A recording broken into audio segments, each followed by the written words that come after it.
we played Conway Golf Club in brutal Welsh weather with driving rain, sleet and 40-mile-an-hour winds, and we absolutely loved it.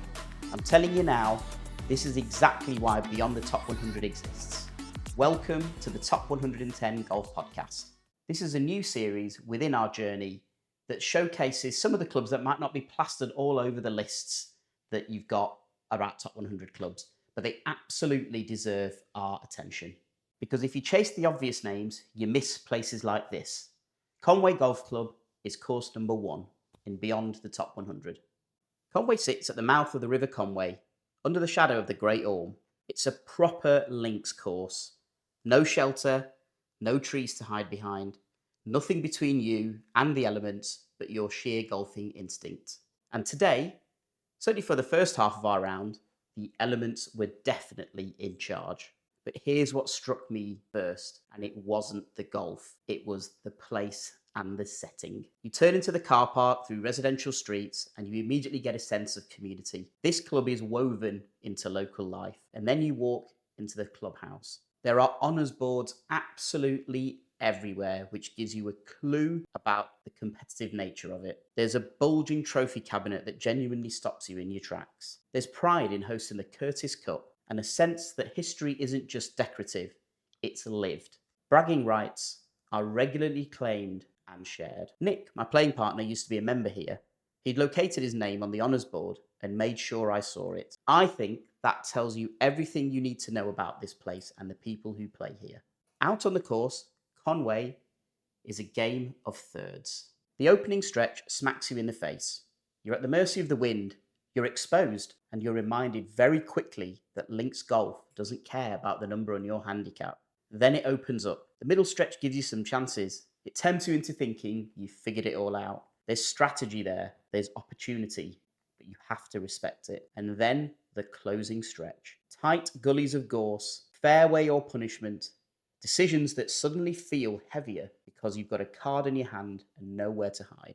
There are very few finishing stretches I've played like the last 3 holes at Conway. They demand your attention, but they also test your patience. And when you hit a proper golf shot under that pressure, it feels brilliant.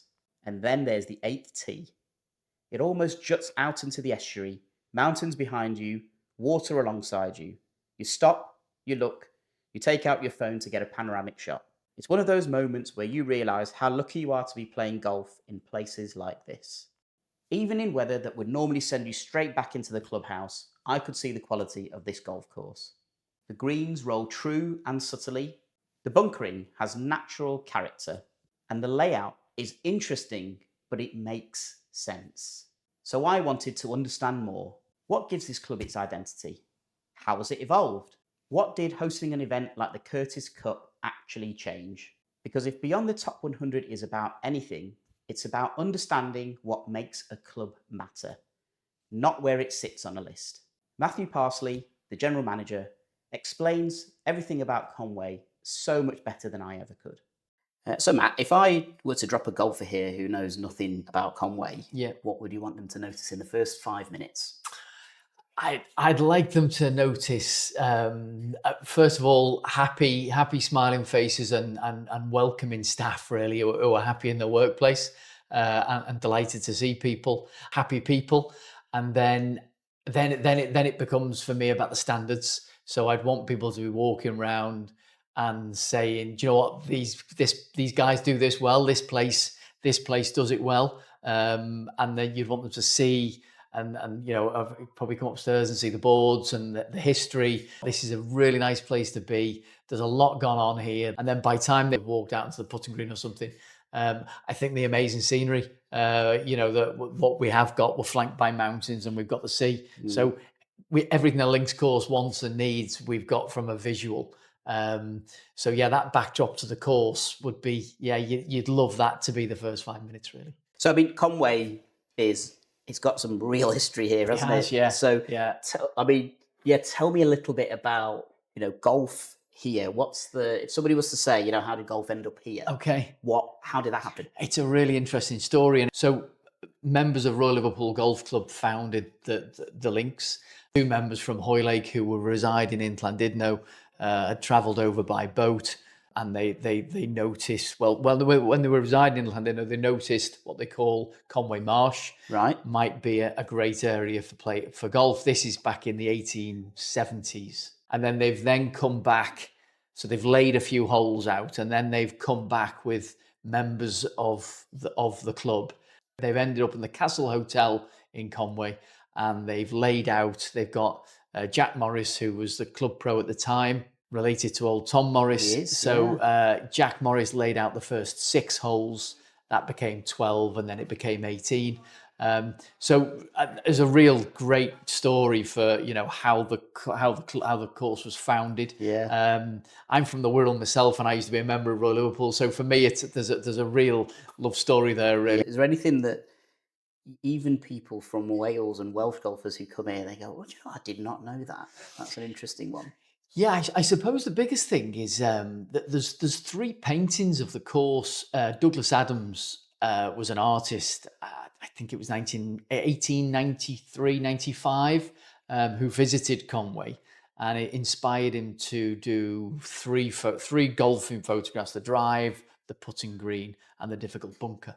And they're really well-known pictures of golf, and they're around clubs around the world. They're not, unfortunately, nobody knows it's Conway. Right. So it'd have been lovely to get a name check. They're so recognisable, these pictures, and we've seen them. And one of our members, David Williams, he's put a board in down the clubhouse, and he's done so much research on where these pictures are. When the Curtis Cup was held at Merion in 2023, we were there, and all 3 pictures are in the foyer at Merion. Yeah. So there's so many places in golf over in the States. Everyone thinks it's Scotland. They just think it's somewhere in Scotland. Yeah. Unfortunately, Mr. Adams never put the drive at Conway, but it's been documented that that's where it is, and that's where it was. And there's a little bit of artistic license to them, but I think that's what people would, if they saw that picture, would go, "All right, I never realised that." I mean, you mentioned the Curtis Cup there, and what does something like that do for a course like Conway? Oh, do you know what? It's been huge, really. It's been huge in what's happened over the last sort of 8-9 years. All credit to the group of members who had the foresight to try and get the event. So, I mean, it was meant to be held in 2020. It was announced in 2015, 2016, we were going to hold it. So yeah, that work that's gone on previous to that with all the predecessors to me. Yeah. I mean, all credit to them and the foresight they had. They knew it was going to be good for the club. How good, I'm not sure if they did, but it certainly changed us in a way. I mean, my role was created with that in mind, because when I came in, that was the brief to get the place ready for Curtis Cup. Yeah. That was the short-term goal. So that, and what that did to us, the exposure we were going to get. I was aware of the Curtis Cup, obviously, being a golfer all my life. Yeah. Did I appreciate the event? No, I didn't. I'm proud to say I'm part of the Curtis Cup family now. We've hosted an event, and the people I've met through it and the people I'm still in contact with, I'll forever be grateful for the Curtis Cup. Yeah. And I've got a respect for that event that I didn't have before. And honestly, the people involved in it, the people you meet, and the quality of golf and the golfers that have come through that team. For Conway to be a host venue, and we always will be, with the list of clubs that are on it, it's a who's who of golf. Yeah. So yeah, very grateful to those people. But I'd say the club have done a very good job with it as well. I think we've used it right. We've not overdone it, but we've done it in a way that is respectful to the event. Yeah. And our strategy is built around women in golf. We're trying to really improve that. We've got joint captains now. We've got really inclusive tee sheets. And I have to say, that's on the back of a major women's event. So, and we've had more since then. So yeah, we're really finding that women's events, high profile amateur events, really suit us. So yeah, the Curtis Cup is a platform that you can use, and major events. I mean, the events board's in the foyer, and it goes back to early 1890s, where the golf club has hosted championship golf all through its history. It's part of its DNA. I couldn't film enough. No, I couldn't take enough absolutely. pictures. I Yeah, mean, you yeah. can't do it justice. It's incredible. Yeah, so it's championship golf is what it's about, and it's to make sure we keep having championship golf here. Yeah. To keep that tradition going. But the standards now that you need to attract championship golf and to make people when they come here to really enjoy it are different now. You've got to get the golf course to a really, really high standard. Expectations are high from whether that's just members playing golf socially, competitively, domestically, or whether it's an international match. You know, that those standards are really high. So having events like the Curtis Cup and what we do has been part of what we're trying to do, is to get everyone to work to a higher standard. And we're always trying to raise the bar. And you know what, to have those on the horizon, those events on the horizon, really makes you get on your mettle and deliver the best of what you're trying to do, whichever department you're in. The mission is to achieve the standards that are achieved by the top links golf courses in the UK, the top links championship links courses. So that's what we're trying to do every time we try and do something. Well, is that to the standard of a leading UK links championship course? And we all go and play those courses that we aspire to be like. So that's the question we ask ourselves, and that's what everyone's trying to do.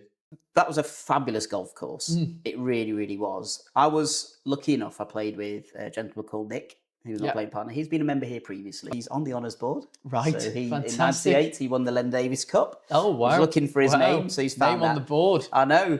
So, I mean, that's the thing. It's never going to disappear, is it? And that's wonderful for him. And you know what? Only certain people get on that board. It's there for history. And I mean, he didn't play very well today, but it's fine. We'll let him off. But he had a question for me, and one of the things he noticed very starkly was from his time playing it. So I think the last time he played was about 10 years ago. The bunkering was very manicured, it's deliberate. You knew it was there, and they were well shaped, all that kind of thing. Yeah. There's more of a natural bunkering now. Yeah. Is that a move now that the club is taking, and a direction that the club is taking with how it's looking after the course? Yeah, it's a big part of it. We commissioned Mackenzie Ebert to work with us as architects back in 2018. And bunkering was one of the weaknesses of the course, really. And we're still on a bunker program. Exactly what you've said, and I'm glad you've seen it. We've tried to naturalize our fairway bunkers. Yeah. So we like the revetted style around the greens and that pure links revet around the greens, but we like the idea of naturalized fairway bunkers.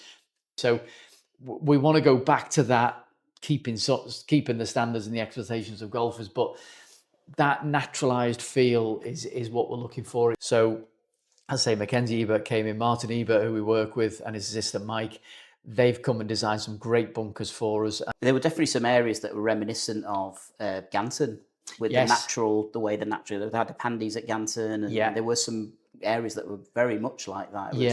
I'm glad you said that, because that's what we're trying to create. That's what Martin's trying to create with the scrapes and the bunkers. And so he's created some areas that are even out of play, but they catch your eye wherever you are. And so, bunkers are definitely the priority, and I will be a happy man when we finish that bunker program. We'll probably have to start again then, but it's one of those things that's like painting the fourth bridge. You carry on doing it. Absolutely. Yeah. We talk about the course. Is there a common consensus among the representatives of the club and the members of the Conway moment when you go, all of this completely makes sense to me now?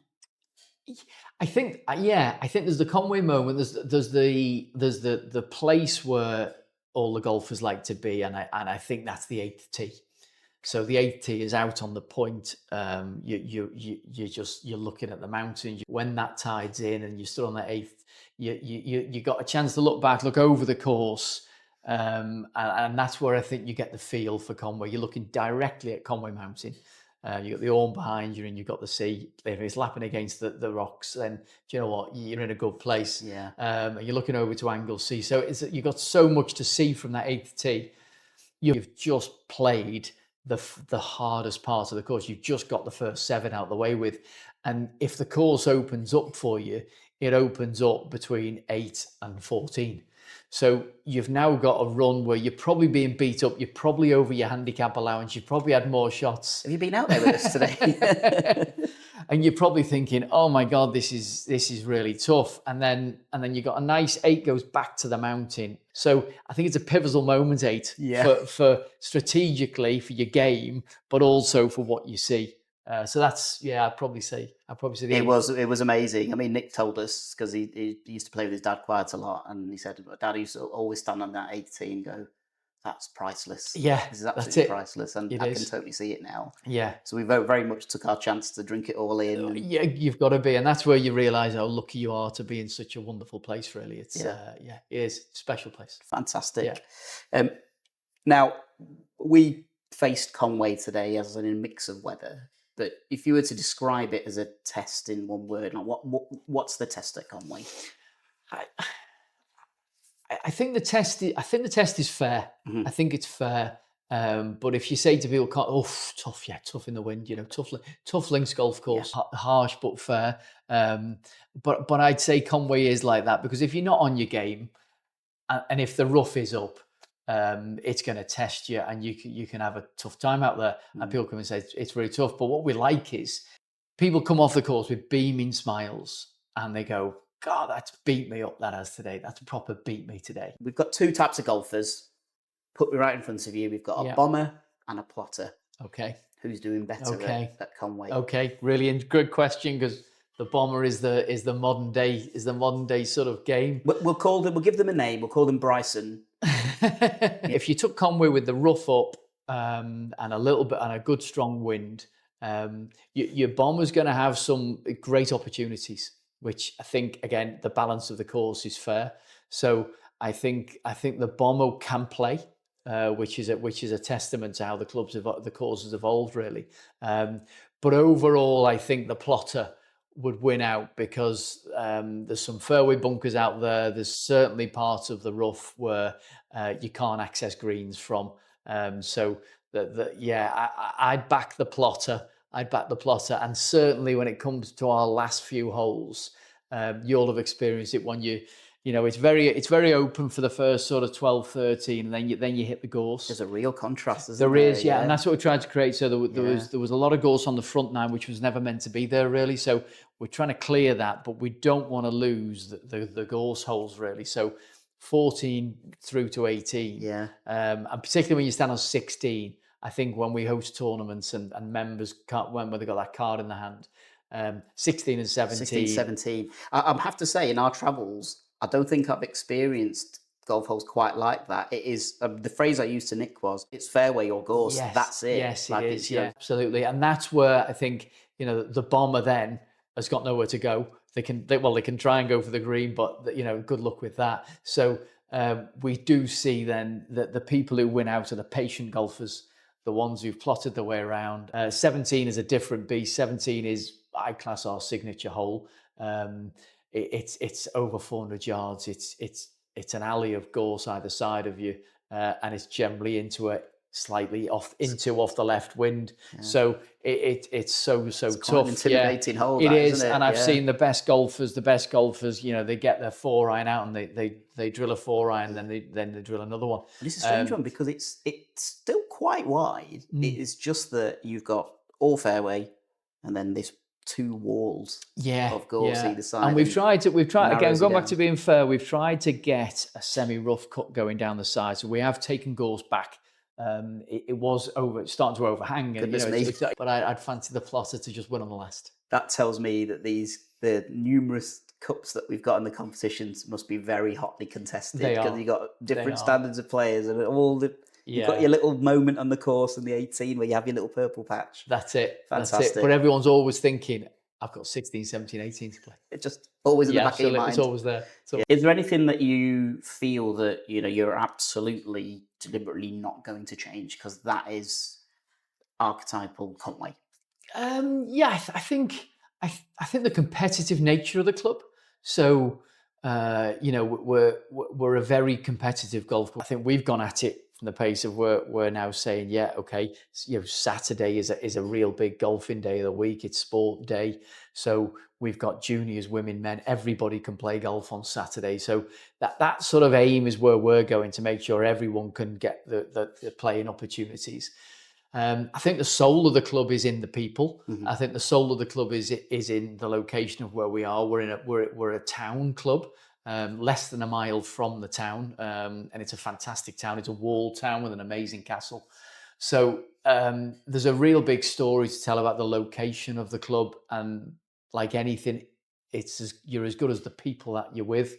And the people who founded the club, it was an artisan club, so it's very much built around the people in the town, the local people, and I'm certainly respectful of that, coming in as as someone who's come from away, and but maintaining that really. So I think, yeah, I think we will never lose that. We would never want to lose that, but we will never lose that local competitive nature of golf, and making sure golf's accessible for the local community, really. I mean, there's certainly a lot of competitions. I've just seen that trophy cabinet, and Yeah, there you is. can't. I mean, you almost can't distinguish one trophy from the other. No, It's amazing. absolutely, yeah, Absolutely yeah, amazing. yeah. No, we're very good, very lucky. I mean, there's clearly, you mentioned the word soul, and there is a soul to the club. You can feel it. Yeah, So I think we've always been a club that's taken a lot of visitors. We're a holiday destination, Llandudno just around the corner. So we're a great 3 to 5 day trip destination for golf. So the club has always had visitors coming through the place. Always been proud of that. So members are used to having visitors and chatting to people and things like that. So really friendly membership, and that adds to it. And I say, so many local people, the local community, the artisan link, and we've got a lot of members who've been here an awful long time. One of our oldest members was a secretary here, and he comes on a Tuesday and a Thursday for his coffee, and he's in his 90s. And you know what, to have Cyril around and to be able to just chat to, you know, that's brilliant. where do you feel Conway Golf Club is going to be in 5 years' time? I think Conway Golf Club is going to be in a great place in 5 years' time. I think the golf course will have completed. When we first started back in 2018, we had a master plan, and 5 years' time for me now, you know, that sort of 2030, 2031 was always where we're going to be, and that so many things will have been completed by then, and they will have bed in and will be actually, you know, benefiting from them. So new irrigation systems going in, or an upgraded systems going in at the moment. That was always part of the plan. 2030 has always been out there, you know, a long way away, but you know, that's when we're going to be a great spot. Yeah. We'll have built the team, you know, people coming and the standards and everything that's been a bit new. So yeah, I'm really excited for 5 years' time, because I think I hopefully will be able to look at it and say, do you know what, that's been a good 10-year plan, which has been modified and reviewed as we've gone on. But after 10 years of a plan and trying to do it, you should be able to look back and see something that looks different but a lot better. Yeah. And hopefully we've still kept all those local ties and traditions, really. So if Conway Golf Club disappears tomorrow, this part of Wales, what is it going to lose? Oh gosh, yeah. Tingles down my spine when you said yeah, that. I'm so sorry. I mean, history. Your first thing you think about is just the golfing history in Wales. The events and the history it's got with golf in Wales. It's such a club that has done so much for the game, and had so many great players come through it. The champions that we've had, the events we've had, the members we've had, and I think what golf clubs do for people, I mean, they're just great places to be, aren't they? It's been such part of people's lives who've come through it. So, and to think that there's people that wouldn't have that experience that people have had, and it's give them so much. It gives us all so much. So yeah, it wouldn't be right, and I hope it never happens. But yeah, that I think just all round that what it does for people in the game of golf, really. Well said, Matthew. Conway was a great place. I really enjoyed my day. The weather didn't dampen my spirits at all. And I think that speaks volume about the quality of this course and this club. So I'm going to give you 3 reasons why you should make sure that Conway is on your list of places to play. Number 1, in my opinion, Conway has a great collection of par 3s. They were strategically placed at points that I thought offered a little bit of respite from some of the longer holes, particularly on that front nine where you're getting battered by the elements. They also had the right level of challenge. They weren't absolutely impossible. There was always a safe place that you could go for. And visually, they looked fantastic. So the par threes were great for me. Number 2, Conway as a track offers 2 or maybe 3 different characters of golf course all rolled into 18 holes. So I think it's going to keep your attention. You've got that front, really true links out in the elements, wide open, struggle to lose your ball, that kind of thing. And then you've got that back 9, maybe the back 6 even, where it's much tighter, the gorse comes into play, and you've got that middle section where you've got a chance to score.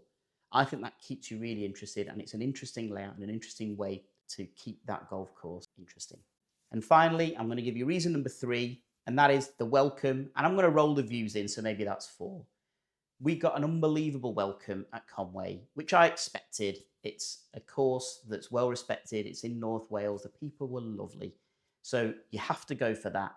But the views, my goodness, if you are a fan of rolling hills, sea, wild sea, you've got views out over to Anglesey, the Great Orme flanking you.